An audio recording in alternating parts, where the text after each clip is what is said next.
face, she circled her finger at me, is telling me a whole nother story.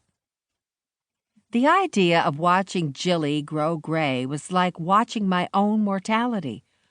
I wasn't sure I was ready for it. When did you decide this? Been thinking about it for a while now. The gray is growing out faster than every 6 weeks. I have to do touch-ups at home every couple of weeks now in between trips to the salon.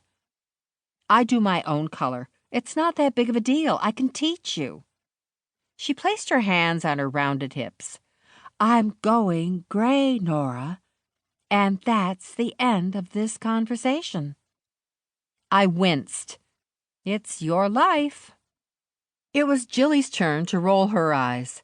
It's my hair, not my life.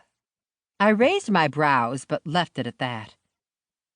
Can you believe Pippa is learning how to drive a motorcycle?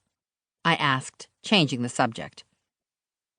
She's going to break her flippin' neck, Jilly exclaimed. Jilly had been ranting about Pippa's decision for a week now, so I knew the redirection would work. Just because her biker barista rides doesn't mean she has to do it. I mean, she's younger than us, but she's still no spring chicken. I looked around as if our 30-something friend might overhear Jilly's complaints, even though I knew Pippa was spending time with her guy on this lovely Wednesday afternoon.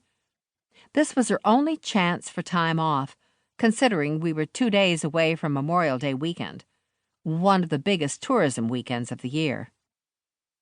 Pippa will be fine, I reassured Jilly, even though I wasn't exactly convinced myself. I wish I had futuristic visions instead of seeing past memories. I'd feel a lot safer knowing that Pippa would be safe on that crotch rocket. There are no guarantees in life, I said, and the only way to stop Pippa from riding a motorcycle is to hog-tie her, then lock her in your basement until the end of time. Works for me, muttered Jilly. When's the last time you smelled her? Oh, for the love of Pete's pits. I'd had enough of being forced to sniff my friends. After dying for 27 seconds during my hysterectomy, I'd woken up with a nose that could literally smell trouble. At least if that trouble was contained in the memories of other people. It seemed to work as long as the odor evoked strong emotions, so the visions weren't all bad, thank heavens. The first several weeks after finding out about my new smell-o-vision gift, Jilly and Pippa had constantly made me smell them, like all day, every day, to test my ability. As a result, I now knew way more about my 2 closest gal pals than I wanted to, or should.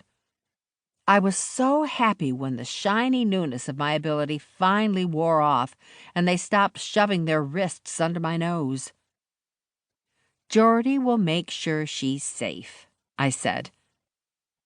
I'd given Geordie Hines, the tattooed owner of Moolah Lattes and Pippa's new beau, a lecture about Pippa wearing a helmet and pads at all times that served as a not-so-thinly veiled threat. Pippa was like our younger sister, and we followed the sibling rule. We were allowed to torture her, but we'd junk punch anyone else who hurt her. Are we still on for dinner tonight? Jilly asked. Of course we are.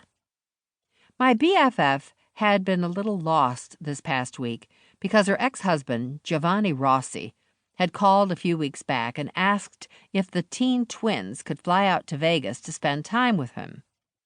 She'd never spent more than a night or 2 away from her dynamic duo, and their absence was taking its toll. Next summer, the twins would graduate high school and go off to college. I couldn't imagine what Jilly would be like without her children around for months at a time. It would probably feel like getting fired from motherhood. I'd made a standing date with her for every day the kids were gone, and since they still had 1 more day in Vegas, I was Jilly's for the night. She needed the company, and in all fairness,